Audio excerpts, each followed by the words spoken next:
Tehát következik dr. Tamasi József, ő belgyógyász szakorvos, a természetes gyógymódok szakértője, 32 éve foglalkozik természetgyógyászattal, annak szinte valamennyi ágával, és ennyi ideje vegetáriánus is. Meggyőződése a vegetáriánus élet nem csak erkölcsi, etikai oldalról, hanem az egészség oldaláról is.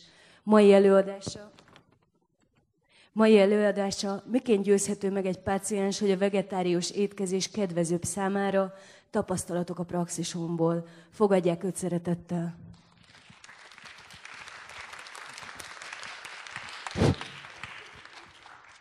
Kedves közönség, köszönöm szépen a bemutatást a szervezőknek, és elnézést a néhány perces késésért.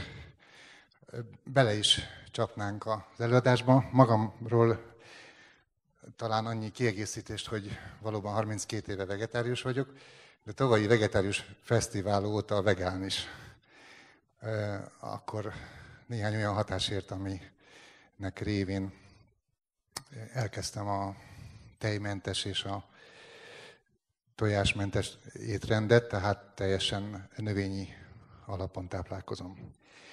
No persze ez nem sokat tesz, vagy veszel az előadásnak a témájából, hiszen most igazából arról fogok én beszélni, hogy a betegeimmel miként járok el akkor, amikor vegetárius étkezésről van szó.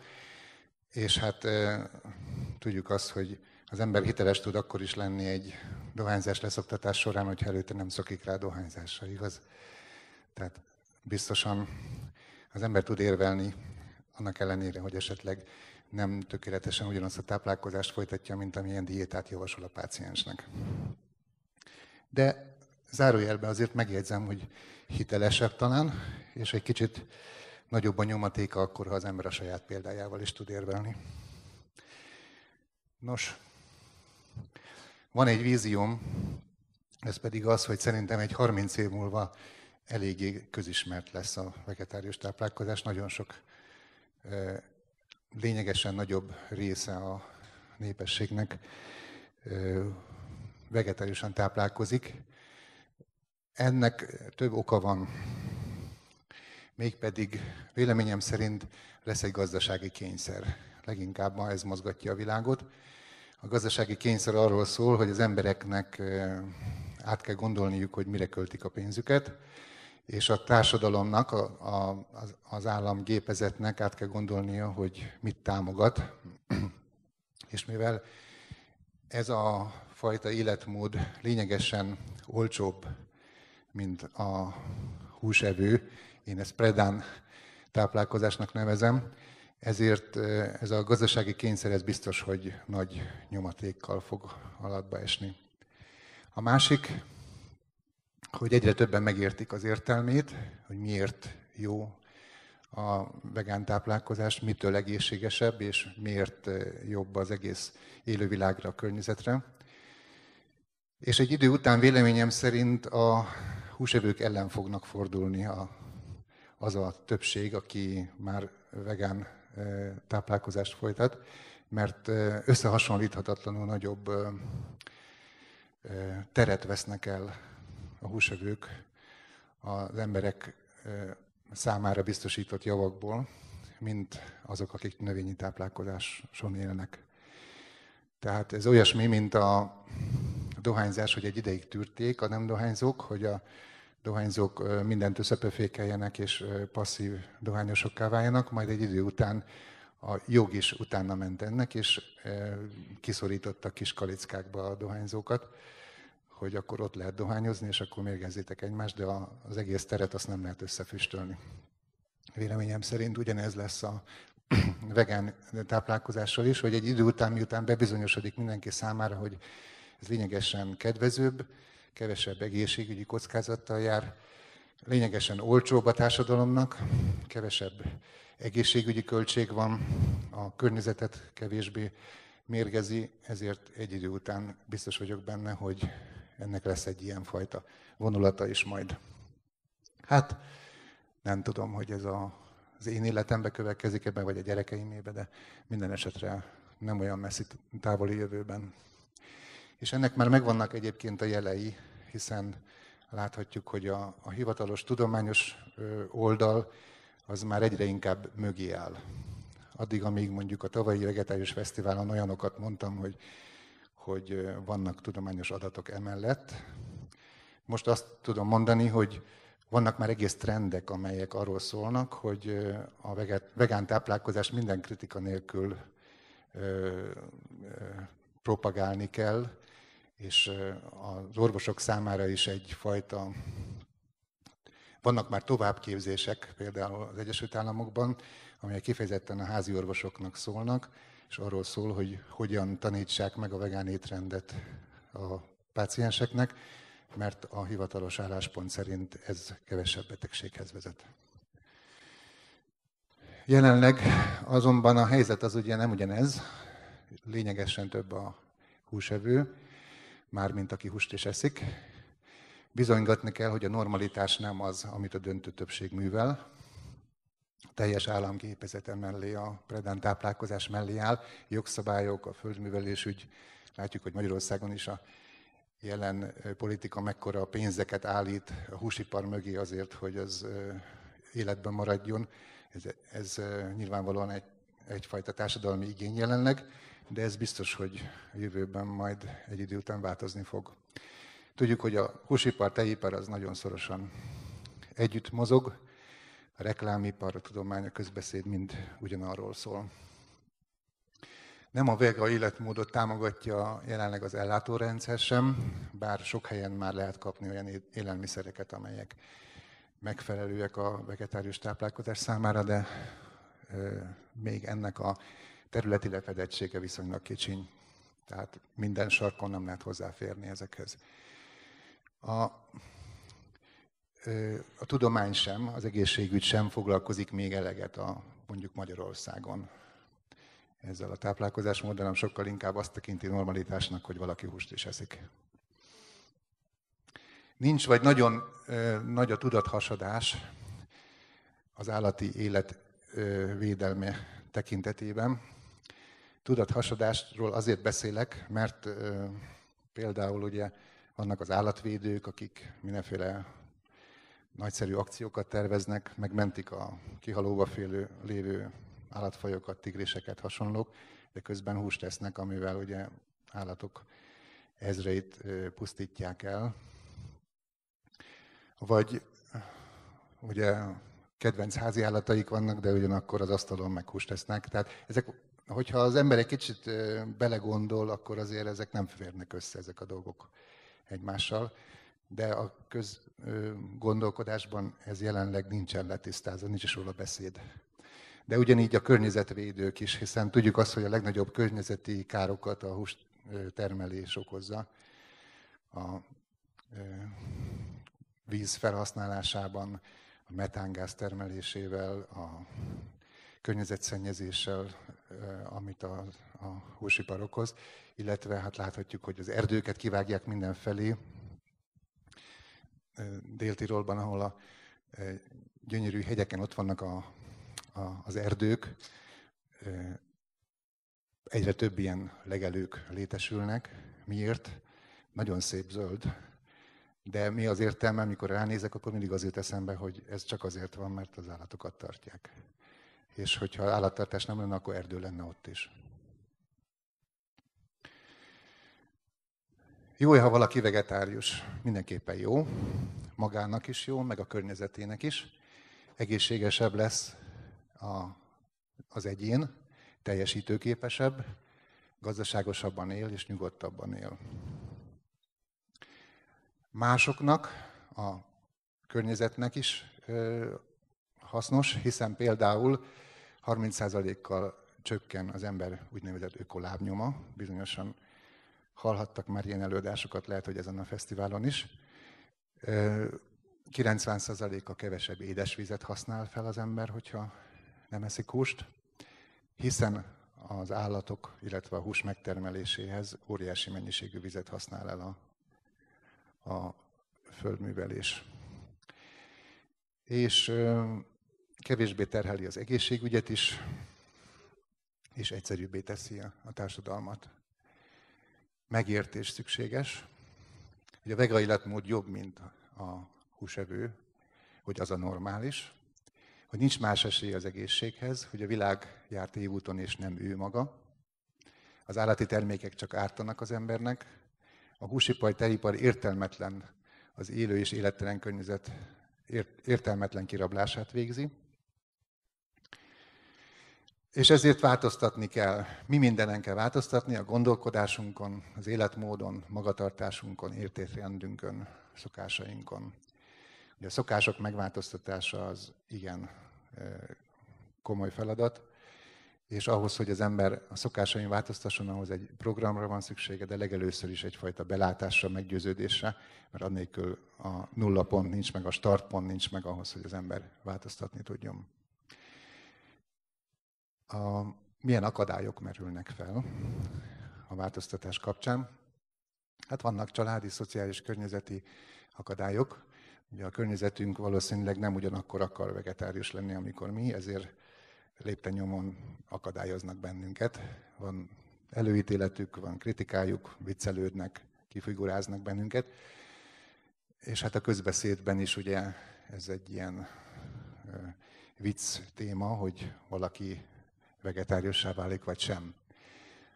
Szokások, ízek, ragaszkodások, hiszen ízeket például odahaza a családban megszoktunk, azok elég nagy nyomot hagynak bennünk, és egész életünkben próbálunk újra és újra visszatérni ezekhez az ízekhez. Tehát nem egyszerű az embernek ezeken a szokásokon változtatnia. A tudás, a meggyőződés hiánya ez egy nagyon fontos dolog, hiszen itt van egy elméleti tudás, ami lehetővé teszi azt, hogy az ember megértse, hogy például a vegetárius táplálkozás az egészséges, és van egy gyakorlati tudás, hogy hogyan is lehet ezt megvalósítani, hogyan tud az ember oda eljutni, hogy a mindennapi életében ezt keresztül vigye, hogy főzni tudjon, hogy tudja, hogy melyik élelmiszer jó minőség és melyik nem, és egyáltalán, hogy mit mivel kell ahhoz enni, hogy az ember a minimális szükségletét fedezze, és optimális legyen a szervezetnek a tápanyagellátottsága. Az oktatási nevelési rendszer hiányosságai nyilvánvalóan akadályok úgy szintén, hiszen nem nagyon lehet ma még sajnos az iskolában arról hallani, hogy vegetárius életforma az megfelelő. A médiák nyilván maguk buta módján nyomatják ezeket a reklámokat, ami ellentétesen hat. És hát van az orvos véleménye, ami általában azért szintén nem a vegetarizmust támogatja. Az én esetemben nem így van, és erről fogok ugye többet beszélni, mert ez volt a témám. Miként segíthet tehát egy orvos? Megfelelően kell értelmeznie a vegetáriussággal kapcsolatos jelenségeket. Érvelnie kell tudni emellett, ehhez megfelelő tudása kell legyen. Ezt nem tanítják meg az egyetemen, ezt valahol össze kell szedni hozzá. Nyilván irodalmazni kell, de mint ahogyan szinte minden orvosnak van egy valamilyen szakterülete, hogy miben járatosabb, mint a kollégái, úgy lehet valakinek a táplálkozás, illetve hát a vegetárius táplálkozás és akár egy ilyen szakterülete, és akkor nyilván egyre inkább beleiskolázódik ebbe a témakörbe. Információkat kell tudjon közvetíteni. Hát a metodikában, tehát hogy hogyan is élem én ezt az életet, ezt a vegetárius életet, abban is kell tudni tanácsokat adni. Folyamatosan kell gondozza a páciensét, hiszen elmondom egyszer a véleményemet, vagy elmondom neki, hogy miként kéne táplálkoznia, majd elmegy haza, és rázúdul a sok kétség, és aztán nem történik semmi. De hogyha rendszeresen látom, ha visszajön hozzám, akkor nyilván tudok újra hatni rá. Újra tudom kétségeit eloszlatni, és ez a folyamat, ez a újra és újra látom, kontrollálom és tovább segítem, ez nagyon fontos része annak, hogy a páciens tényleg tudjon változtatni az étkezésén. Folyamatos gondozás, támogatás, kontroll, megerősítés, pozitív érzelmeket, nem nekem kell pozitív érzelmeket raknom mellé, hanem ő kell pozitív érzelmeket kifejlesztem magában, emellé az új táplálkozásmód mellé. És hát az én praxisomban a vegetárius életmód az a gyógyítás része. méghozzá igen hatékony része. Tehát ha valaki megfelelően tisztán műveli a vegetárius életmódot, akkor a gyógyszerekre kevesebb szüksége van, de még a természetes gyógymódok többi részére is kevesebb szüksége van. Mondhatnám, hogy nagyon sok gyógymód azért kell csupán, hogy kompenzáljuk azt a gyengeséget, ami az étkezés kapcsán gyakorlunk, azt a sok hibát, amit elkövetünk. És hát minden összefügg, minden betegség összefügg ezzel a táplálkozással, illetve a táplálkozási hibákkal. Milyen érvek meggyőzőek? Ugye vannak vizsgálatok. Nyilvánvalóan foglalkozom azokkal a páciensekkel, akik részben egészségesek, és úgy jönnek, hogy ők most szeretnének valamit tenni az egészségükért még pluszba, de azért a többség az olyan, akinek valami baja van, valami betegsége, ha nem is olyan, ami még megnyilvánul tünetekben, csak vagy kisebb tünetekben. Szükséges az, hogy az ember valami tényeket közöljön. Na, milyeneket lehet közölni? Hát olyanokat, amit laborvizsgálattal föl lehet deríteni. Például van nagyon sokféle gyulladásfaktor, laboratóriumi vizsgálattal felderíthető gyulladásfaktor. Ezek mutatják, hogy a szervezetben milyen mértékben zajlanak gyulladások. Ez egyrészt így egy alkalommal is már egy fontos érv, hogy az embernek valamit tennie kell. Másrészt, ha ezt összehasonlítom, és mondjuk változtat az életmódján, akkor egy nagyon jó megerősítés arra, hogy az illető jó úton jár, mert mondjuk a gyulladásfaktorok csökkennek. Aztán például a bél baktériumflórája. Egy húst is evő embernek általában tele van a bélrendszere rothasztó baktériumokkal.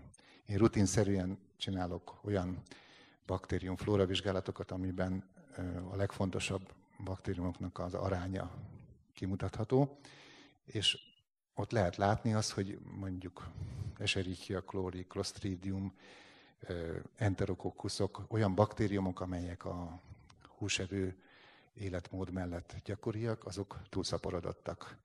Ezeket néha meg lehet szüntetni csak az étkezés átállításával, néha gyógyszerre is szükség van átmenetileg, de mindenképpen azt mutatja, hogy valami nem stimmel. Bocsánat, rátettem a képet ott a szövegre, és nem vettem észre. Tehát ez az egyik ilyen vizsgálati mód csoport, ugye a laboratórium. Aztán vannak úgynevezett preklinikai vizsgálatok, például a beta-teszt, amely a szervezet elsavasodását, salakanyag felhalmozódását méri, vagy a sötétlátóteres bélcseppanalízis, ahol lehet konkrétan látni, megmutatni, hogy bizonyos anyagok ott túlzásban felszaporodtak, illetve a termovíziós vizsgálat, ahol meg hát a következményeket, a bőrben való gyulladásokat, lerakódásokat láthatja az ember például, vagy reflexzónákat. Betegségeket ugye megfelelően kell tudni interpretálni a páciens számára, nem csak úgy, hogy mondjuk melyik gyógyszerre van szüksége, vagy hogy ahogy a konzervatív orvoslás mondja, hogy ez most egy gyulladásos vagy egy kopásos ízületi betegség, hanem úgy is, hogy honnan indult ez az egész folyamat, mi volt az oka, a táplálkozásán keresztül hol hibázott éveken, évtizedeken keresztül, és ez hova vezet egy idő után. Aztán vannak teljesítménytesztek egészségeseknek, ugye, akik csupán a fitségüket szeretnék felmérni, és hát nagyon jól követhető, hogy az, aki nem megfelelően táplálkozik, mondjuk bár sokan azt hiszik, hogy attól van ereje, hogyha húst teszik, ez éppen fordítva van. Így kimutatható egy ilyen fitness teszttel, fitségi teszttel, hogy a teljesítménye bizony kívánnivalókat hagy maga után. Milyen érvek meggyőzőek még? Hát ugye vannak orvosi irodalmi hivatkozások, vannak, akik ezeket nyomon követik, akiknek fontos, hogy az ember a szakirodalomnak az aktuális, legfrissebb közleményeiről beszéljen. Aztán hát vannak nyilván erkölcsi etikai érvek is, amelyeket azért nem ördögtől való, ha egy orvos is elmond, hiszen nem csak az ő egészségéről van szó, hanem az ő példáján keresztül például a gyerekei egészségéről, unokái egészségéről, vagy az állatok védelméről, a környezet védelméről, ezekről is szó eshet egy ilyen beszélgetésben. És hát persze, ahogy mondtam, a saját példám is fontos, mert azért azt meg szokták kérdezni, hogy akkor a doktor úr az, hogy táplálkozik, hogyha ilyeneket beszél, hogy ő mondjuk hagyja el a húst. Hát ugye ezek ilyen kis adalékok még, tehát minden falat ételen 100 millió jövendőbeli sejtnek az egészsége múlik, amit az ember elfogyaszt. Ez is számogatták, nyilván ez egy teória, biztosan nem pontosan 100 millióról van szó, hanem a nagyságrend az érdekes. Minden esetre az biztos, hogy minden falat számít, hogy az ember mit fogyaszt el. A növényi étrend alkalmas betegségek elkerülésére, és semmilyen hiányállapot nem lehet attól, hogy valaki növényeket fogyaszt csupán. Erről a tavalyi előadásomban beszéltem, akit ez a téma esetleg érdekel, a websájtomon elolvashatja ezt a témát részletesebben, de hát ugye van nyilván sok más publikáció is ezzel kapcsolatban. Több mint 70 000 táplálékfelvétel történik egy élet során, és 7 évente megújul a test, hát nyilván ebből a 70 000 táplálékfelvételből újítjuk meg a testünket. Ugye az, aki vegetáriussá válik, az csökkenti a vízfelhasználást, véget vet az állatok millióinak a felesleges kínzásának és elpusztításának. Van egy amerikai vegán oldal, amit ha az ember megnyit, akkor mutatja, hogy azóta, mióta megnyitottuk, azóta hány állatot öltek meg a vágóhídakon, minden típusból, tehát disznó, pulyka, stb. És akkor így pörög a számláló. Az ember ebbe belegondol, meg ezt így látja, az valóban elég rettenetes, hogy micsoda öldöklés folyik csak azért, hogy az ember egyen, miközben ugyanazon a földterületen, ahol megtermelik az állatok számára a takarmányt, ugyanazon a földterületen 10-szer annyi embert el lehetne látni vegetárius étkezés mellett.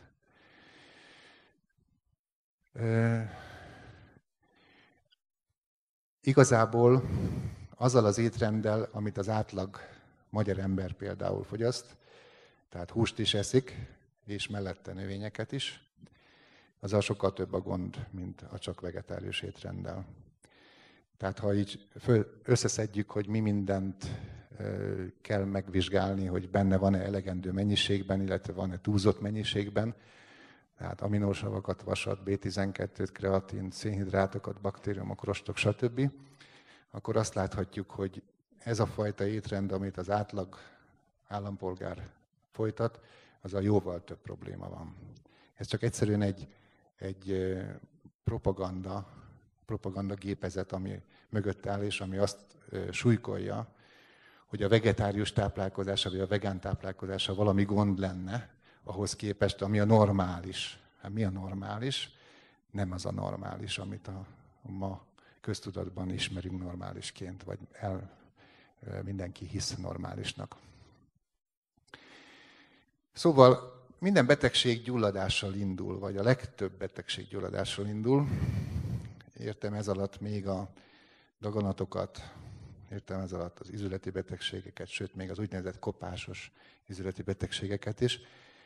Szinte minden gyulladással kezdődik, és miért van gyulladás? Azért, mert valami probléma van. Valami probléma van, amit a test meg akar oldani.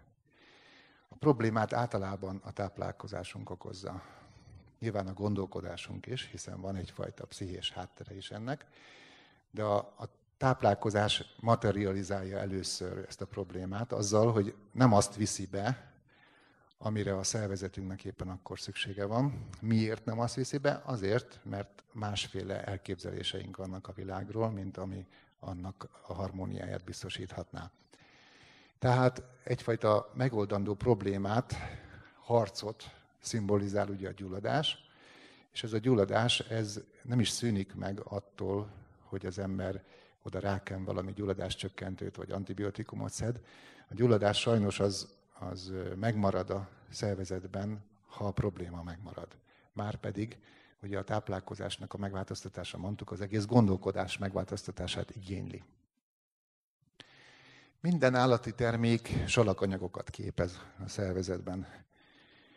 pH változást hoz létre, tehát ugye közismerten elsavasít, majd egy idő után alkalizál, erről már kevésbé beszélnek, hogyha valami elsavasodik, ténylegesen már nem képes kompenzálni a szervezet, nincsenek a pufferek, már kimerülnek, akkor egy idő után tönkre mennek a kiválasztó szervek, vagy legalábbis károsodnak, és a következmény az, hogy az ember savas anyagokat elveszíti, és alkalizálódik, és ekkor jön a daganat. A tartós gyulladás kimeríti a szervezetnek a működéseit. A betegség egy nagy jelzés az ember számára, amit kellene értelmezzen, meg kéne értsen, de általában elsiklik e fölött. Az életmóddal nagyon erősen tudja az ember ezeket a folyamatokat befolyásolni, és nagyon sok hatékony természetes gyógymód van, amivel ezeket a folyamatokat korrigálni lehet. Tehát valahol, aki egy nagy betegségen átesett és meggyógyult, az mindenki tudja, hogy ez átformálta az ő egész gondolkodását. És valahol erről szól ez az egész. Tehát, hogy betegségeink azok jönnek, betegség az valamit mutat nekünk, rohanunk tovább és nem odafigyelünk, vagy pedig észleljük az intelmet belőle, és valamit változtatunk, és akkor van esélyünk a gyógyulásra. Nyilván egy idő után a szervezet követi a maga automatizmusait, vannak ilyen sémák, amik beindulnak, és amit már esetleg nehezebben vagy nem lehet befolyásolni. De jó ideig nagyon sok regenerációs képessége van a szervezetünknek, és ez helyre tud jönni. Gyulladás támogató ételek. Ugye ezt lehetne tudományosan szépen felbontani, mi minden van ezekben, ami gyulladást támogat. Minden esetre ezt a saját tapasztalatomból is állíthatom, hogy aki ilyen élelmiszereket fogyaszt, annak a gyulladása általában fokozódik. Tehát hús, tejtermékek, tojás, az úgynevezett halott élelmiszerek, tehát olyanok, amelyek életenergiában szegények, mirelitek, konzervek, finomított, túlfőzött élelmiszerek. Aztán ezek a mindenféle raffinált módszerek, ugye raffinálások, finomítások, összezutyolnak, kevernek mindenfélét, ami nem látszik, csak úgy néz ki, mintha élelmiszer lenne, de már végén igazából nem is élelmiszer. A túl sok szénhidrát, gabonák, különösen a búza és a rozs ezek közül, a sok és nem megfelelő zsíradék. Ezek azok, amelyek a gyulladásokat támogatják, és ugye mondtam, szinte minden gyulladással indul. Tehát, hogyha nagyon leegyszerűsítjük a képletet, akkor azt mondhatjuk, hogy baj van akkor, hogyha a gyulladás elindul, azért indul el, mert nem jól táplálkozunk, és főként azokat ettük, amit az előbb mutattam, tehát ezeket. Aztán vannak gyulladás csökkentő ételek, ugye maga az étkezés szünet, tehát a bőjtkúra például, folyadékok, aztán vannak a friss zöldségek, a friss gyümölcsök, a magvak, gyógynövények, fűszerek, ezek tudják csökkenteni a gyulladásos folyamatot. Hogyha valaki ezekre áttér, vagy ezeket jóval nagyobb mennyiségben fogyasztja, mint azelőtt, akkor a gyulladás visszafordul. Persze vannak még más növényi ételek is, mondjuk hüvelyesek, gombák és hasonlók, amit nem soroltam itt fel, azok ilyen szempontból kicsit közömbösek. Nem feltétlenül gyógyító hatásúak, de nem is ártanak, úgy, mint a hús. Szinte minden betegséget fel lehetne sorolni. Erről már szóltam. Mi az, hogy salakanyag? A salakanyagok azok olyan anyagok, amelyek a szervezetünknek a normális életfunkcióit gátolják, fölhalmozódnak a szervezetünkben, fölöslegbe vannak, és ezért arra van szükség, hogy azt a szervezet nagyobb mértékben ki tudja választani. Erre valók az úgynevezett salaktalanító kúrák. Most hát persze nem minden salaktalanító kúra működik, amit a köztudatban elterjedt, mondjuk egy gyógynövénytea kúra az nem biztos, hogy megfelelő lesz. A legjobb salaktalanító kúra az ember, hogyha az ember nem eszik, tehát leveket iszik, utána a vegán táplálkozás is szintén salaktalanít, mivel lehetőséget ad a szervezetnek arra, hogy kiválasszon. Ugye beszéltem a beta-tesztről, ez pH-t, RH-t mér, és ellenállást mér, és ebből lehet következtetni arra, hogy minek mi a szerepe a szervezetünkben. Itt vannak például élelmiszerek, amelyeket ezzel a készülékkel meg lehet mérni. Ugye ezek jó hatásúak, vagy gyógyszerek, ilyen természetes gyógyszerek. Akkor itt vannak szintén élelmiszerek. Tehát például érdekes, ugye, hogy 962-ben megmérték a tejet, az itt volt, majd pedig a mai időkben, hát ez nem most volt, már egy pár évvel ezelőtt, de minden esetre az ide került. Ez azért van, mert ez itt a pH vonal, ez meg itt az RH vonal. A pH ugye azt mutatja, hogy mennyi sok proton tartalmaz az adott folyadék. Minél több proton van benne, annál savasabb, annál inkább erre kerül, ugye ebbe a térfélbe. És minél több elektron, vagyis minél redukáltabb, minél értékesebb, minél több antioxidáns tartalmaz, annál lentebb kerül. Tehát ez a függőleges vonal. Most látható, hogy ebből a szempontból a legrosszabb terület ez. Itt keletkeznek a daganatok és a vírusos betegségek. Ebbe a részbe keletkeznek a bakteriális fertőzések, ebbe a gombás fertőzések is. A legjobb zóna, a legjobb negyed az ez. Tehát ilyen szempontból láthatjuk itt ezeket az élelmiszereket, cukorokat, egyik se esik a jó tartományba. És hát az idővel ugye egyre romlik sajnos a mezőgazdaság miatt. Aztán a sötétlátóteres mikroszkópiával láthatjuk a különböző salakanyagokat, ezek kristályok, ezek meg ilyen masszák, ilyen szemét tömegek, amelyek felhalmozódnak a vérben, de ugyanígy a többi szövetben is. Ez egy ilyen termográfiás vizsgálat, amit végzünk, és amivel ugye a bőrben lévő kezdődő gyulladásos folyamatokat, illetve hát reflexológiai zónákat lehet megkülönböztetni, ami szintén azt jelzi, hogy már nem egészen stimmel minden. Láthatjuk, hogy itt az emésztőrendszernek megfelelően milyen nagy gyulladások indultak be. Aztán vannak az úgynevezett élelmiszer intoleranciákat vizsgáló laboratóriumi módszerek, amikor pontosan ki lehet mutatni, hogy melyik élelmiszert már annyira nem tudja tolerálni a szervezet, hogy már ilyen immunreakciók indulnak be rá. Ezt is viszonylag sokat végzek, és azt látom, hogy a leggyakoribb intoleranciát okozó anyagok azok a tojás, a tejtermék, a búzarozs, húsfélék, méz, hát és egy-két növény, de ezek csak így inkább elvétve, ezek a fontosabbak. Ha már a szándék megfogalmazódott, akkor viszont szükség van egy folyamatra, hogy hogyan is tudja elkezdeni a vegetárius étrendet, és akkor azt mondanám, hogy fogyasszon minél több friss élő anyagot.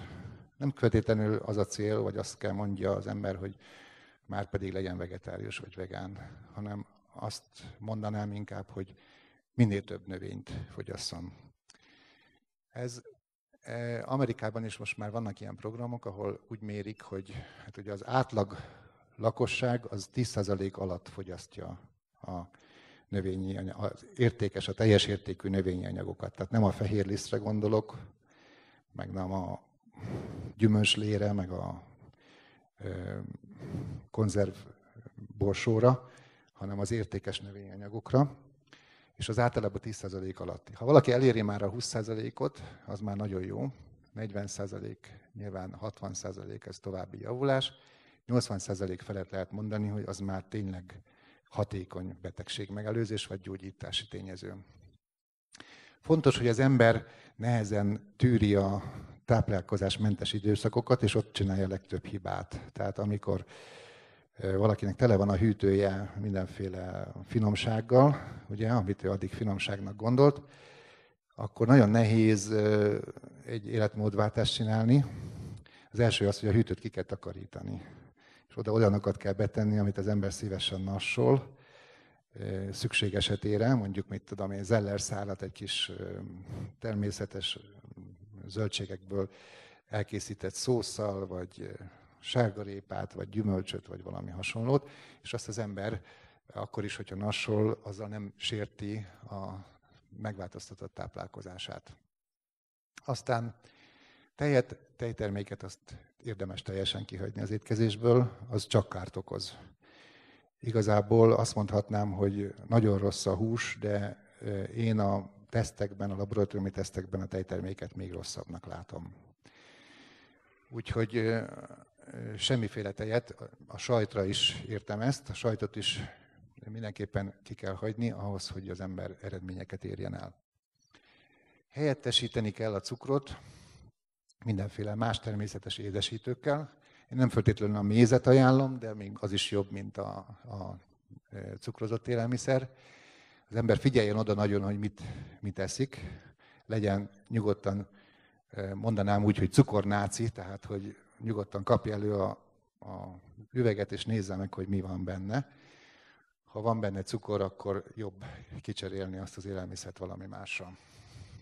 Keresse a teljes értékű gabonákat, kerülje a többféle gabonából készült ételeket. Ugye szokták itt ez a 5 magvú, meg 10 magvú kenyér, meg nem tudom mi. Ezek nem annyira jók, mert ezt a szervezet sokkal nehezebben tudja feldolgozni. Tervezzen vegaételeket, vegaételek főzését, ahhoz készüljön, ahhoz vásároljon be, és ahhoz vásároljon például receptkönyveket. Olajat se használjon, ha nem muszáj, inkább olajos magvakat fogyasszon. Változtasson drasztikusan. A kis lépések sokszor nehezebbek. Tehát ha az ember megcéloz egy tisztább étkezést, akkor sokkal gyorsabban és hatékonyabban fog haladni. Hűtőszekrényről beszéltünk, vásárlás is nagyon fontos, hogy az ember már a vásárló listával olyanokat vegyen meg, ami beleillik ebbe az egész étkezési rendszerbe. Szerezzen recepteket, kísérletezzen, kalandozzon. Szeretnie kell azt, amit el akar érni, hogyha nem szereti, akkor nem is lesz belőle semmi. Tehát az nagyon fontos, hogy az ember ne kényszerből, vagy ne úgy álljon ehhez az egészhez hozzá, úgy mint a Govinda, aki nagyon csodálatos ételkurzusokat csinál mindenfelé, és akik részt vesznek egy ilyenen, azok megkedvelik, megszeretik az egészet. Szívesen kísérleteznek tovább, új alapanyagokkal, új ízekkel. Mindenképpen kell hozzá ez a felfedezni, szándékozó kreativitás. Kezdje a napot egy friss tál gyümölccsel, esetleg valami alternatív műzlivel, ami azt jelenti, hogy nem tejjel készül a műzli, hanem gyümölcslével, vagy akár csak vízzel. Gondoljon az aznapi célokra, tehát fogalmazza meg előre, hogy hogyan fog táplálkozni. Oda kell figyelni, tehát hogyha az ember ezt így hagyja, hogy sodródjon, mert sok más fontosabbat talál, akkor nem fog sikerülni. És ne tervezzen semmilyen állati eredetű élelmiszert az étrendben. Hát kik nem esznek húst? A vallásos emberek manapság, azok, akik a hasznosságáról meggyőződtek, egészségügyi érvek, környezetvédelmi, sportteljesítmény, betegek, akik például hozzám fordulnak, és aztán vegetáriusokká válnak. Etikai elvek miatt is ugye sokan, de ugye a családi tradíciók is, ez még mindig jellemző, például Indiában ugye 28% a nem vallásosoknak is vegetárius, mert egyszerűen azt szokták meg, azt tanulták meg. Mik tehát a következtetéseim? A vegán étkezés terjedése egy jó trend, amiben jó részt venni mi hamarabb. Azért, mert mi magunk is egészségesebbek leszünk, és egy jó folyamatot támogatunk. Orvosként naponta használom gyógyításként a 60-80-100% körüli növényi alapú étrendet, és ez valóban gyógyít. Ez az egyik leghatékonyabb természetes gyógymód, amivel az ember hatni tud a betegre. Köszönöm szépen a figyelmet, hogyha valakit esetleg témával kapcsolatban érdekel több írásom, akkor ott a szájton megtalálja. E-mail címem is ott van, úgyhogy tamosidoktor.hu, és akkor szívesen válaszolok, ha valakit érdekel valami. Időnk az le is járt. Én nem tudom, hogy itt voltak-e kérdések az előző előadás után, vagy egyszerűen csak mindenki befejezi az előadást, és elmegyünk. Hogy? Nem volt kérdés. Jó van. Hát akkor, hogyha valakit valami érdekel, akkor vagy írjon, vagy pedig keressen meg most utána. Köszönöm szépen a figyelmet.